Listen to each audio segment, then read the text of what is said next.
നമസ്കാരം. KC ന്യൂസിലേക്ക് സ്വാഗതം. ഞാൻ ടിൻഡോ ആന്റണി. പ്രധാന വാർത്തകൾ.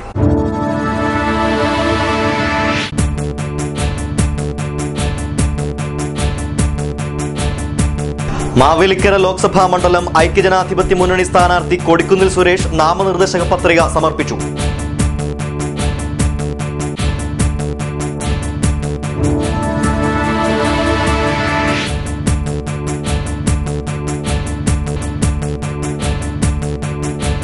മാവേലിക്കര പാർലമെന്റ് മണ്ഡലം LDF സ്ഥാനാർത്ഥി ചെങ്ങറ സുരേന്ദ്രൻ തിരഞ്ഞെടുപ്പ് പ്രചാരണത്തിൽ.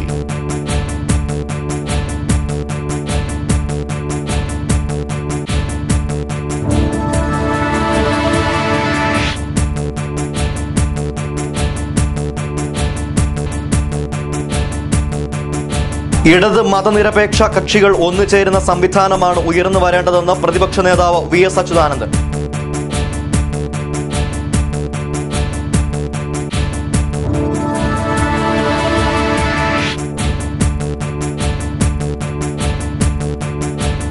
നയവും നിലപാടും വ്യക്തമാക്കി സ്ഥാനാർത്ഥികൾ. ആലപ്പുഴ പ്രസ് ക്ലബിന്റെ സംവാദത്തിൽ KC വേണുഗോപാലും CB ചന്ദ്രബാബുവും professor AV താമരാക്ഷനും.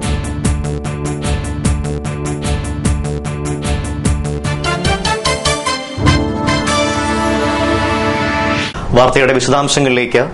Mavelikkara Lok Sabha മണ്ഡലം ഐക്യജനാധിപത്യ മുന്നണി സ്ഥാനാർത്ഥി കൊടിക്കുന്നിൽ സുരേഷ് നാമനിർദ്ദേശക പത്രിക സമർപ്പിച്ചു. ഭരണാധികാരി കൂടിയായ ആലപ്പുഴ ജില്ലാ കളക്ടർ N പത്മകുമാറിനാണ് അദ്ദേഹം പത്രിക കൈമാറിയത്. M Murali, PC Vishnunath MLA, DCC president A Shukoor, K Gopakumar തുടങ്ങിയവർ സ്ഥാനാർത്ഥിക്കൊപ്പം ഉണ്ടായിരുന്നു. മാവേലിക്കരയിൽ വിജയം സുനിശ്ചിതമാണെന്ന് പത്രിക സമർപ്പിച്ചതിനു ശേഷം കൊടിക്കുന്നിൽ സുരേഷ് മാധ്യമങ്ങളോട് പറഞ്ഞു. മാവേലിക്കര പാർലമെന്റ് മണ്ഡലം LDF സ്ഥാനാർത്ഥി ചെങ്ങറ സുരേന്ദ്രന്റെ തിരഞ്ഞെടുപ്പ് പ്രചരണത്തിന് തുടക്കമായി. മാവേലിക്കര, ചെങ്ങന്നൂർ, ചങ്ങനാശ്ശേരി എന്നിവിടങ്ങളിലായാണ് തിരഞ്ഞെടുപ്പ് പ്രചരണം നടന്നത്. വികസന കാര്യത്തിൽ ഇത്ര വരണ്ട ഒരു മണ്ഡലം വേറെയില്ല. കുട്ടനാട് പാക്കേജിന്റെ പ്രവർത്തനം കഴിഞ്ഞ 2 വർഷമായി സ്തംഭനാവസ്ഥയിലാണ്. കൊടിക്കുന്നിൽ സുരേഷും PJ ജോസഫും KP മോഹനനും പരസ്പരം ചെളിവാരിയെറിയുകയാണെന്നും ചെങ്ങറ സുരേന്ദ്രൻ പറഞ്ഞു. തെരഞ്ഞെടുപ്പ് പ്രചരണാർത്ഥം മാവേലിക്കരയിൽ മാധ്യമപ്രവർത്തകരോട് സംസാരിക്കുകയായിരുന്നു അദ്ദേഹം. പാർലമെന്റ് തെരഞ്ഞെടുപ്പിൽ കോൺഗ്രസിന് ഭൂരിപക്ഷം കിട്ടില്ലെന്ന് PC ചാക്കോ തന്നെ വ്യക്തമാക്കിയതും ചെങ്ങറ സുരേന്ദ്രൻ ചൂണ്ടിക്കാട്ടി. 3ാം UPA ഗവൺമെന്റ് അധികാരത്തിൽ വരില്ല എന്ന് കോൺഗ്രസ് നേതാക്കന്മാർ തന്നെ സമ്മതിച്ചിരിക്കും.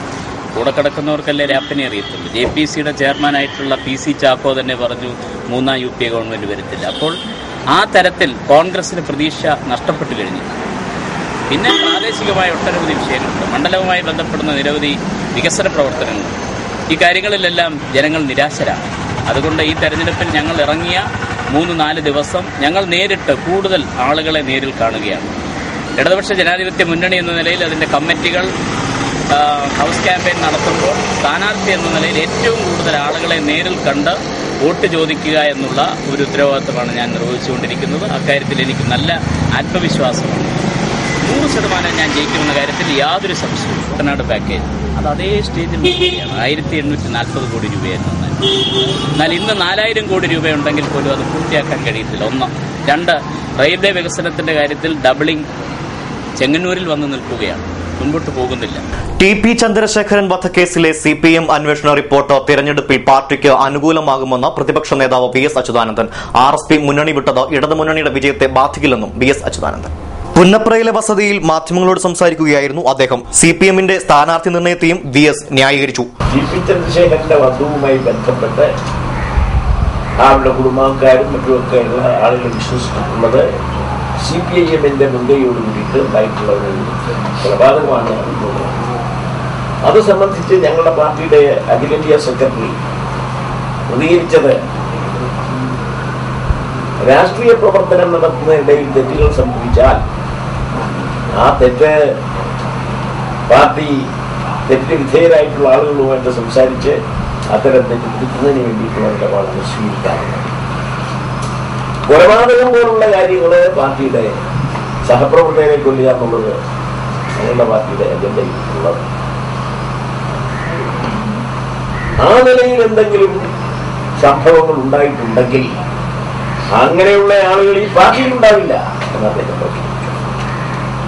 അന്വേഷണത്തിൽ ഒരു പരിധി കഴിഞ്ഞപ്പോഴേക്ക് അത് പിന്നെ സർക്കാരിന്റെ അന്വേഷണവും കോടതിയുടെ സമീപനമൊക്കെ ആയതുകൊണ്ട് കോടതിയുടെ സമീപനത്തിന്റെ സ്ഥിതി എങ്ങനെ നോക്കിയിട്ട് ആകാം എന്നുള്ള അടിസ്ഥാനത്തിൽ കുറച്ചു കാലത്ത് വെയിറ്റ് ചെയ്തു. അതിനുശേഷം പിന്നെ അവരുടെ വിധി പ്രസ്താവനയും വന്നു. അങ്ങനെയുള്ള അവസരത്തിലാണ് പാർട്ടി ജനറൽ സെക്രട്ടറി അത് സംബന്ധിച്ച് ലഭിച്ച അന്വേഷണ കമ്മീഷന്റെ റിപ്പോർട്ടിന്റെ അടിസ്ഥാനത്തിൽ അങ്ങനെ ഒരാളെ, അയാളുടെ പേര് രാമചന്ദ്രനെ പാർട്ടിയിലേക്ക് 1957 EMS മന്ത്രിസഭയിൽ നിരവധി സ്വതന്ത്രർ ഉണ്ടായിരുന്നുവെന്നും സ്വതന്ത്രരെ പരീക്ഷിച്ച് ജനങ്ങൾ ബോധ്യപ്പെട്ടിട്ടുള്ളതാണെന്നും VS പറഞ്ഞു. ഇടത് മതനിരപേക്ഷ കക്ഷികൾ ഒന്നുചേരേണ്ട സംവിധാനമാണ് ഉയർന്നു വരേണ്ടതെന്നും അദ്ദേഹം പറഞ്ഞു. രാഷ്ട്രീയ നയവും നിലപാടും വ്യക്തമാക്കി സ്ഥാനാർത്ഥികൾ. ആലപ്പുഴ പ്രസ് ക്ലബ്ബ് സംഘടിപ്പിച്ച സംവാദത്തിലാണ് അവകാശവാദങ്ങളും ആരോപണങ്ങളും വികസന കാഴ്ചപ്പാടുകളും നിറഞ്ഞത്. ആലപ്പുഴ ലോക്സഭാ മണ്ഡലം സ്ഥാനാർത്ഥികളായ KC Venugopal, CB Chandrababu, professor AV Thamarakshan എന്നിവർ സംവാദത്തിൽ പങ്കെടുത്തു. സിറ്റിംഗ് MP എന്ന നിലയിൽ ആലപ്പുഴ മണ്ഡലത്തിൽ നടപ്പിലാക്കിയതും ആരംഭിച്ചതുമായ പദ്ധതികൾ അക്കമിട്ട് നിർത്തിയാണ് UDF സ്ഥാനാർത്ഥി KC വേണുഗോപാൽ സംവാദത്തിന് തുടക്കമിട്ടത്. ഐക്യജനാധിപത്യ മുന്നണിയുടെ സ്ഥാനാർത്ഥിയായി വീണ്ടും പാർലമെന്റിലേക്ക് ജനവിധി നേടാൻ ഇന്ത്യൻ നാഷണൽ കോൺഗ്രസ് എന്നെ നിയോഗിച്ചിരിക്കുകയാണ്. കഴിഞ്ഞ 5 വർഷക്കാലം ആലപ്പുഴയുടെ ഒരു പാർലമെന്റ് അംഗമെന്ന നിലയിൽ ജനങ്ങളോടൊപ്പം ജനകീയ പ്രശ്നങ്ങൾ ഏറ്റെടുത്തുകൊണ്ട്, സങ്കീർണമായ വികസന ദൗത്യം ഏറ്റെടുത്തുകൊണ്ട് കഴിവിന്റെ പരമാവധിയുള്ള പരിശ്രമങ്ങൾ നടത്താൻ എനിക്ക് സാധിച്ചിട്ടുണ്ടെന്നാണ് എൻ്റെ വിനീതമായിട്ടുള്ള വിശ്വാസം. നമുക്കറിയാം, ഒട്ടേറെ സങ്കീർണതകളുള്ള പ്രദേശമാണ് ആലപ്പുഴ നിയോജക മണ്ഡലം. ഒരു തീരദേശ മണ്ഡലം എന്ന നിലയിൽ ആ തീരദേശ മണ്ഡലത്തിലെ വിവിധ വിഭാഗം ജനങ്ങളുടെ പ്രശ്നങ്ങൾ പരിഹരിക്കുന്നതിന് സർക്കാർ സംവിധാനത്തിന്റെ ഇടപെടലുകൾ, കേന്ദ്ര സംസ്ഥാന ഗവൺമെന്റുകളുടെ ഇടപെടലുകൾ കാര്യമാത്ര പ്രസക്തമായി ഉണ്ടാക്കുന്നതിന് വേണ്ടിയിട്ടുള്ള എളിയ പരിശ്രമങ്ങളാണ് നടത്താൻ സാധിച്ചിട്ടുള്ളത്.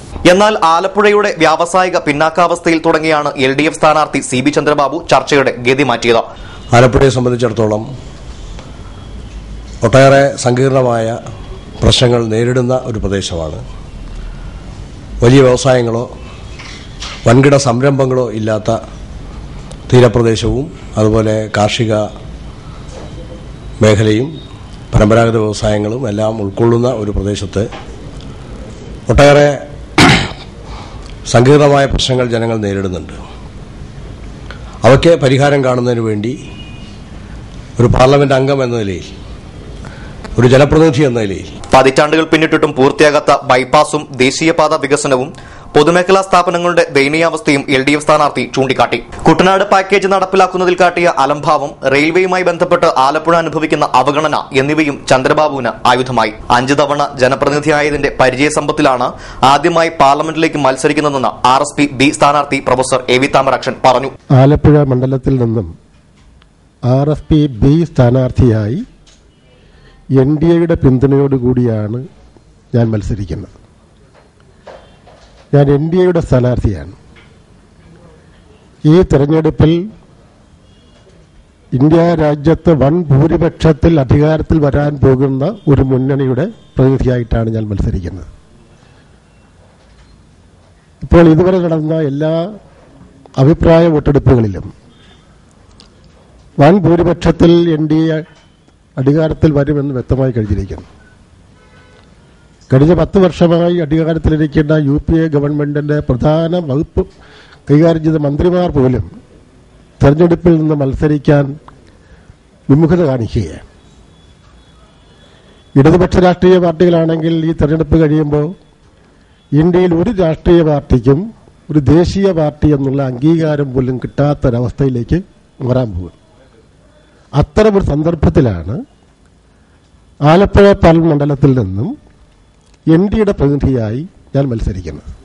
ഇരുമുന്നണികളുടെയും ഒത്തുകളി രാഷ്ട്രീയത്തെയും കയർ മത്സ്യമേഖലയോടുള്ള അവഗണനയും AV താമരാക്ഷൻ നിശിതമായി വിമർശിച്ചു.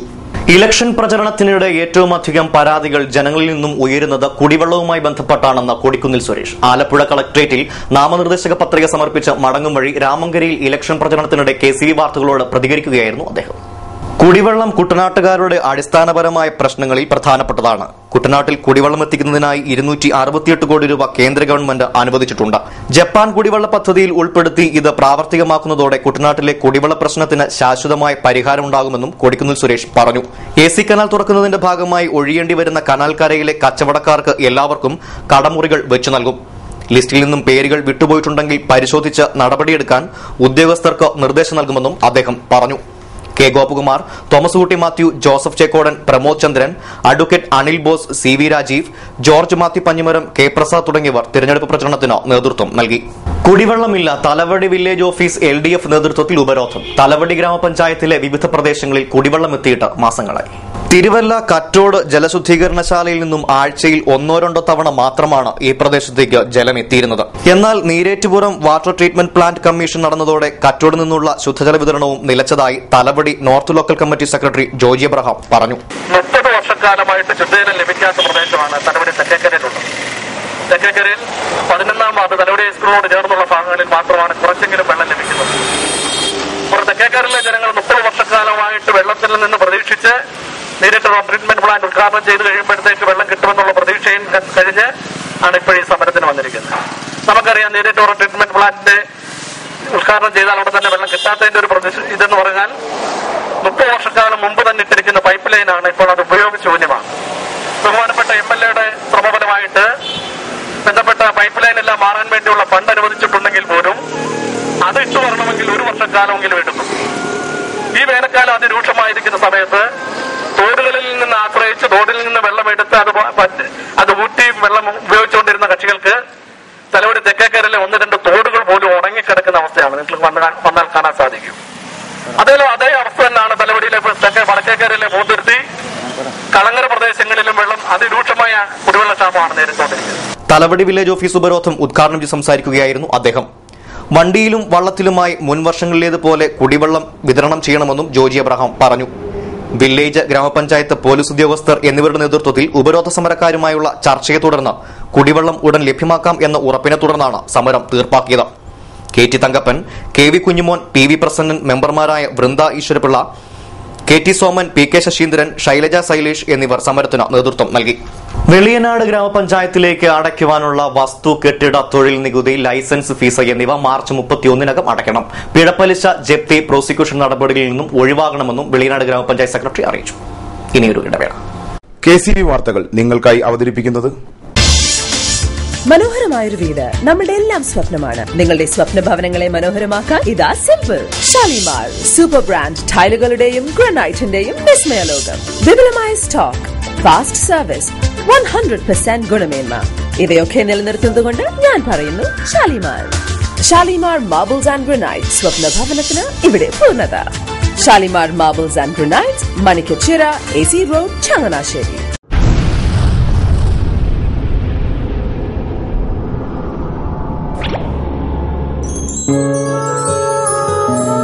സ്വപ്ന ജ്വല്ലറി ചങ്ങനാശ്ശേരി. സംശുദ്ധിയുടെ അരനൂറ്റാണ്ട് കാലത്തെ പാരമ്പര്യം. ചങ്ങനാശ്ശേരിയിലെ ആദ്യത്തെ 916 ഹോൾമാർക്ക് സ്വർണ്ണാഭരണശാല. ഉയർന്നുവരുന്ന സ്വർണ്ണവിലയ്ക്ക് ആശ്വാസമായി സ്വപ്ന ജ്വല്ലറി ഒരുക്കുന്നു സ്വപ്നനിധി സ്വർണ്ണ സമ്പാദ്യ പദ്ധതി. തവണകളായി അടയ്ക്കുന്ന തുക അതാത് ദിവസത്തെ സ്വർണ്ണവിലയിലേക്ക് മാറ്റി നിശ്ചയിക്കുന്നതിനാൽ പിന്നീടുണ്ടാകുന്ന വിലവർദ്ധനവ് നിങ്ങളെ ബാധിക്കുന്നില്ല. 250 രൂപ മുതൽ വരുന്ന 18 തവണകളാണ് സ്വപ്നനിധിക്കുള്ളത്. സ്വപ്ന ജ്വല്ലറി, സ്വപ്ന ബിൽഡിംഗ്, ചങ്ങനാശ്ശേരി.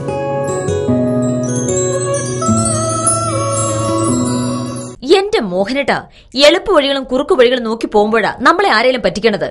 എന്നെ ഇന്നവരാരെങ്കിലും പറ്റിച്ചിട്ടുണ്ടോ? കാരണം എന്താ? എനിക്ക് ബുദ്ധിയുണ്ട്. അനു തിരക്കിലായിരിക്കുമല്ലേ? അതെ. അനുവിനെ കഴിഞ്ഞ ആഴ്ച ആലപ്പുഴയിലെ മുല്ലയ്ക്കൽ പ്രിൻസ് ജുവലറിയിൽ നിൽക്കുന്നത് കണ്ടിരുന്നല്ലോ. അതെ, ഞാൻ അവിടെ നിന്നാണ് സ്വർണ്ണാഭരണങ്ങൾ വാങ്ങാറുള്ളത്. അതെന്താ, മറ്റൊരുപാട് ജുവലറികൾ അവിടെ ഉണ്ടല്ലോ. പിന്നെന്താ മുല്ലയ്ക്കൽ പ്രിൻസ് ജുവലറിയിൽ നിന്ന് തന്നെ സ്വർണ്ണാഭരണങ്ങൾ വാങ്ങുന്നത്? അതെല്ലാവർക്കും അറിയാവുന്ന കാര്യമല്ലേ. ഗുണമേന്മയിലും വിശ്വസ്തതയിലും 2 പതിറ്റാണ്ടിന്റെ പാരമ്പര്യമുള്ള മുല്ലയ്ക്കൽ പ്രിൻസ് ജുവലറിയിലെ ഏറ്റവും ചെറിയ ആഭരണങ്ങളിൽ പോലും 916 BIS ഹോൾമാർക്ക് മുദ്ര ഉറപ്പുവരുത്തുന്നു. ആരുടെയും സങ്കല്പത്തിന് അനുയോജ്യമായ വ്യത്യസ്തതരം ഡിസൈൻസ്. അങ്ങനെയാവുമ്പോൾ പണിക്കൂലി കൂടുതലായിരിക്കും അല്ലേ?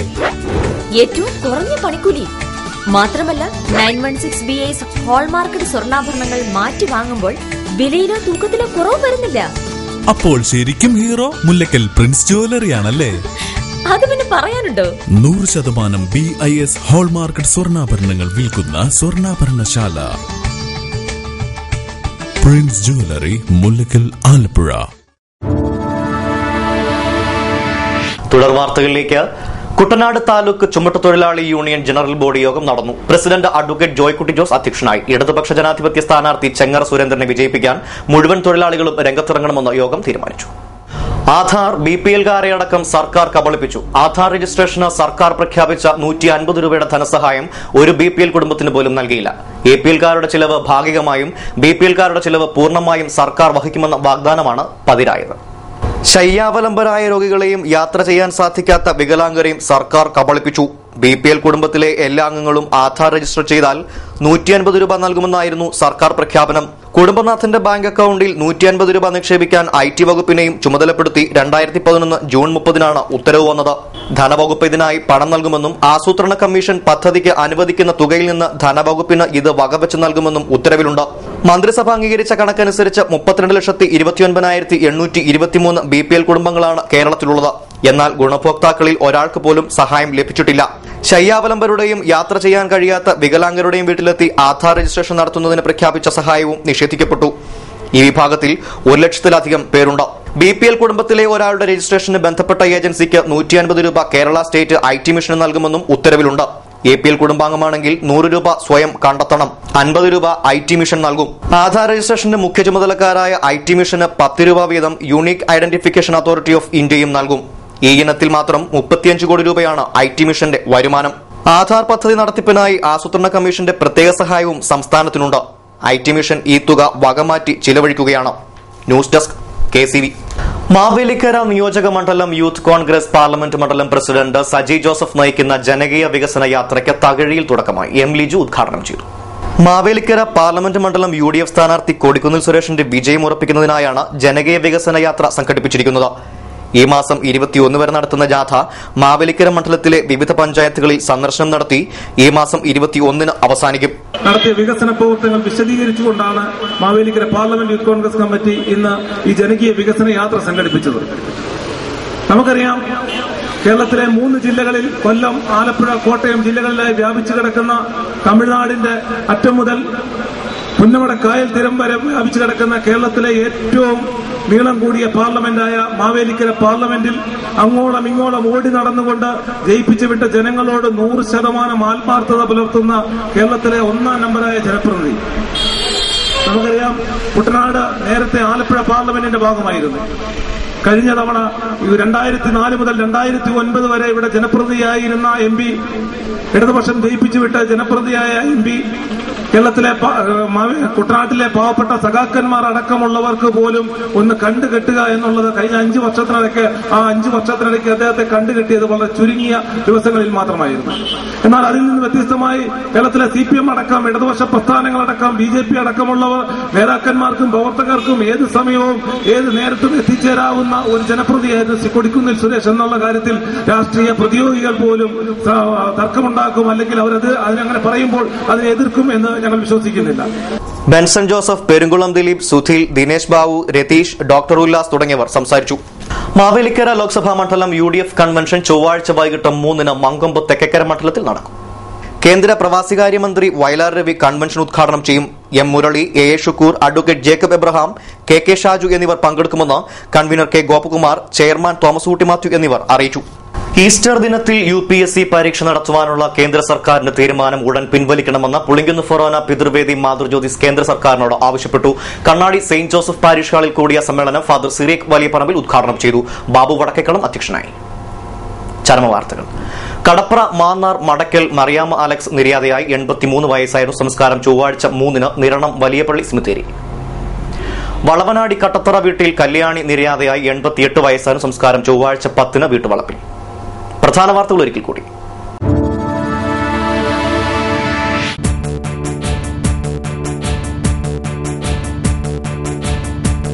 മാവേലിക്കര ലോക്സഭാ മണ്ഡലം ഐക്യജനാധിപത്യ മുന്നണി സ്ഥാനാർത്ഥി കൊടിക്കുന്നിൽ സുരേഷ് നാമനിർദ്ദേശക പത്രിക സമർപ്പിച്ചു.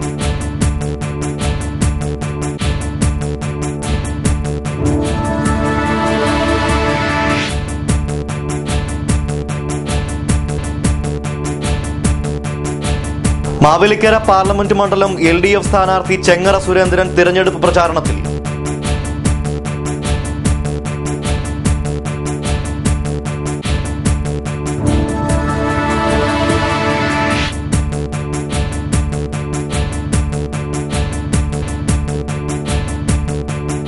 ഇടത് മതനിരപേക്ഷ കക്ഷികൾ ഒന്നുചേരുന്ന സംവിധാനമാണ് ഉയർന്നു വരേണ്ടതെന്ന് പ്രതിപക്ഷ നേതാവ് VS അച്യുതാനന്ദൻ.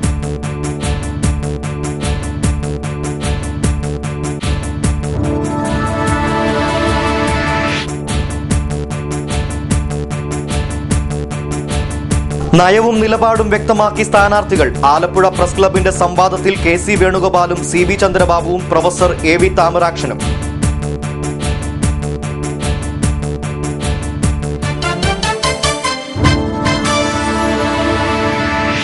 വാർത്തകൾ കഴിഞ്ഞു. നമസ്കാരം.